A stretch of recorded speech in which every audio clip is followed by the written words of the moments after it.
Another really critical step in this is making sure that you get your bearings clean. So you wash them out. If you have a parts washer, that's good. If you have some clean solvent or cleaner, you wash it out. Gasoline works, although I think they say not to use that, but as long as you clean it out good. And getting them clean is a lot of work. So you need to get sure that you get down in each of these little holes and get every bit of grease out of there. And once you've cleaned them, you inspect them. And what you're looking for is any kind of pits in the bearing surface or scratches that go all the way around that are deep. These have some minor little scratches in them, which is normal. Any bluing, if they're blue, or if the raceway on the inside is blue, there's an outer race and an inner race. The race on the inside shouldn't be blue. It should be pretty much like this one is. And that's a really critical step. And keeping these things clean is absolutely the most important thing that you can do. So the inner bearing seal is a new style. The inside part of this turns, while the outside part is set in this retainer. And getting these things in, you should have a bearing, a seal press or whatever. There's also primitive ways you can do it. And since I don't have the tools, I just do it the primitive way. And hopefully we'll see if this works. You just have to be careful that you're making sure that you're going in reasonably straight. Or popping out on this side.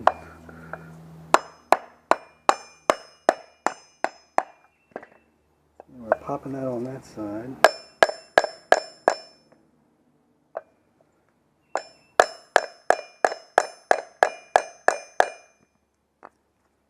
And we're not going in so good yet.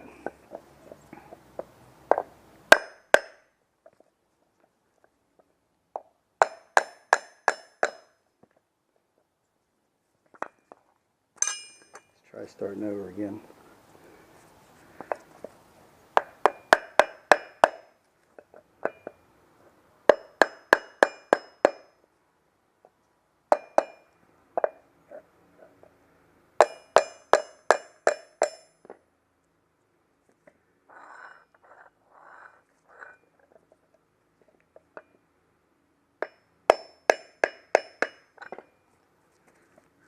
Alright, now we're going in sort of straight.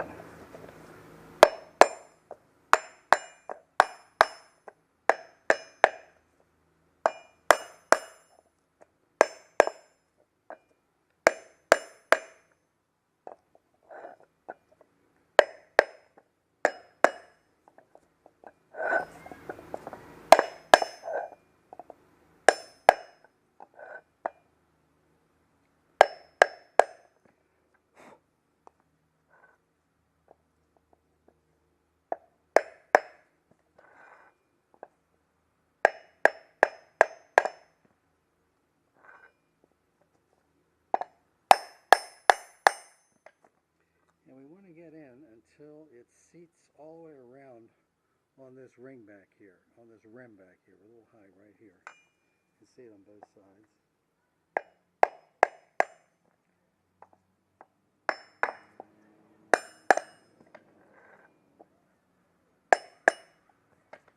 So let's see.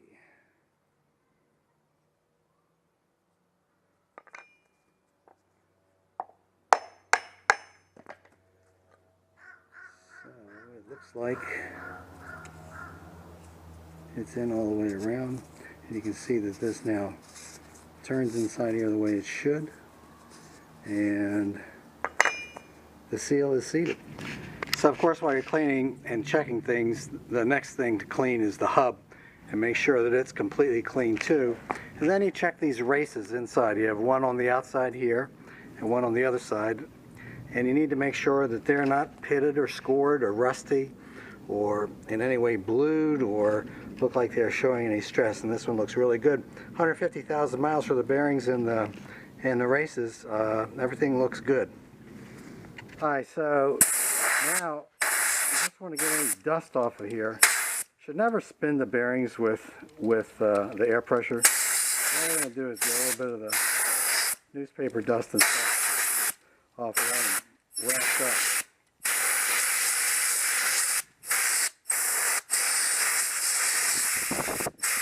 Again, we're still looking for any kinds of damage, but everything looks good. So now's the fun part. We're going to pack the bearings. And the way you do that is you get a handful of stuff like grease like this, heavy-duty wheel bearing grease, and you work it in from the side so that you can see it actually come out the back. So when you squeeze it here, you can see it popping through. You can see it pushing out like that. It's actually better to work from the fat side. Start out on the wrong side. And then you just keep working it in until it starts to come all the way through, because you want to make sure that these crevices are filled with the grease. And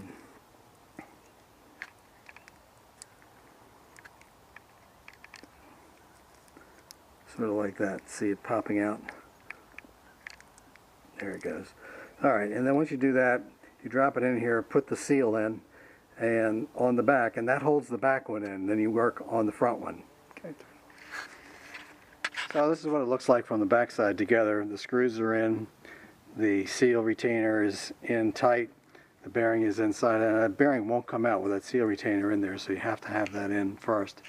And next we'll grease up the other bearings on the other side and get ready to slide this thing on there. So we have our bearing in here. And actually, when I filmed this before, I put the small bearing on this side, thinking I had the large bearing, and to switch it around. So I've done that. I always apply a little bit of grease on my axle tube just because I think it helps to keep the rust down, and around the seal seat so that it has an easy time getting on there. And so we're going to slide this on and put our outer bearing in, and hopefully everything will go okay. So here it goes.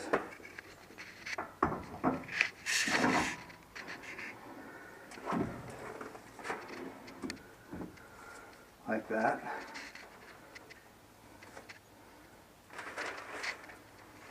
And like that.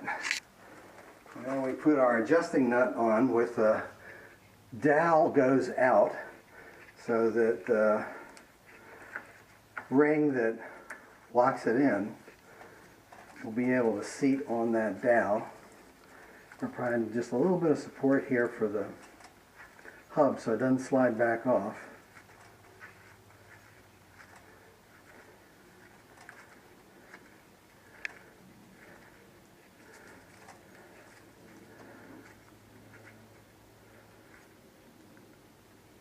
Alright, that's hand tight right now.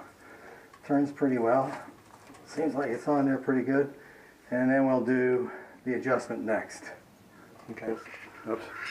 So the next most critical step is the bearing adjustment. And the first thing you do after you get it snugged up, which we just put on by hand, make sure your tool is clean too before you stick it in here, because anything on the tool will cause it to get the bearing contaminated, is to tighten this up to 200 foot-pounds while you turn the hub. And what that does is, something jumped there, so I don't know if I just hit the stud or what. What that does is it seats the bearing. It does two things. It gets the rollers spread out where they're supposed to be, and it pushes the grease out that you may have gotten on the back of the bearing so that it's not artificially tight. And you should turn it while you do this to make sure that you're not binding anything as you go along.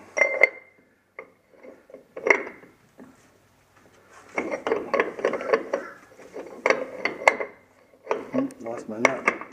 There we go.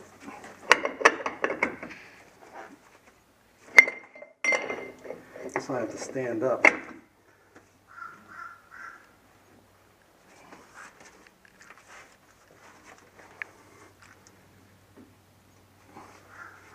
You see this thing's going in quite a ways. Actually, I may not have had it seated all the way yet.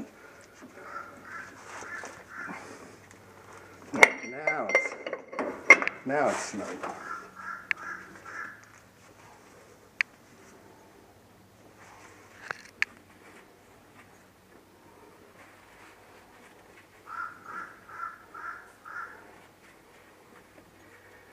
So it'll bind while you're doing this, but we're not going to leave it there because we're going to back it off until it turns freely.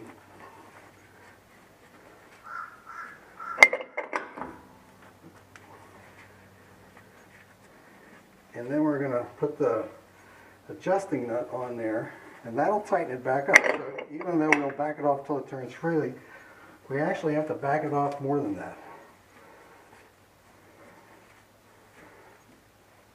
And so this is the process. So now we're in good and tight, real tight, about 200 foot-pounds. You back it off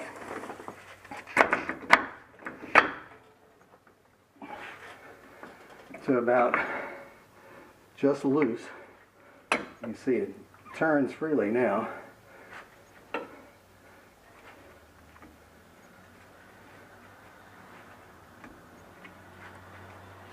That's sort of binding up right there.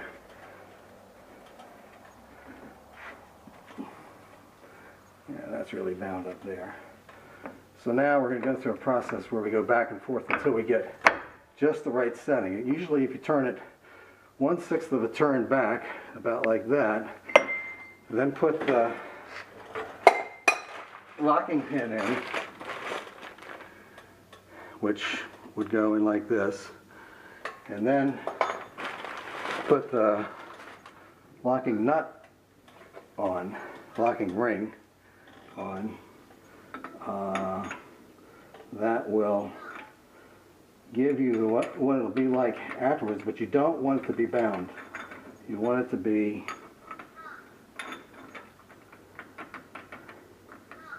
turning freely.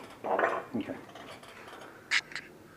Alright, this is one last look at this thing. We have our two seals on here with our gaskets on here rather with our seal as inside and outside. Getting ready to put the axle in. And then this is the fully assembled hub assembly that is ready to get the drum after we get the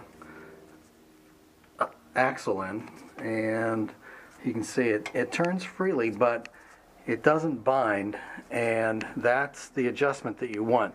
It takes a while to go in and out with that thing to get it just right, because when you tighten up on the locking nut, it compresses the adjusting nut, and you have to actually go backwards from there to get it to where you really want to have it. So we're getting ready to put the axle in. Alright, so we put the axle in and snugged up, especially the ones with the cones on them, to get it centered. They're not torqued down yet because I don't have anything to hold the axle still with and to get a good torque reading on it. They go to 75 pounds, I think. I have to double check that. 75 or 90, I'm not sure. I think it's 75. And you can see we have the new drum slid on, and then there's these drum retention screws that are sort of a pain in the neck. If you don't have an impact driver to get these off with, they're sort of hard to get off. But I always coat them with Never Seez to try to make it easier. So the drum is in there, it's lined up, everything's just about ready to go.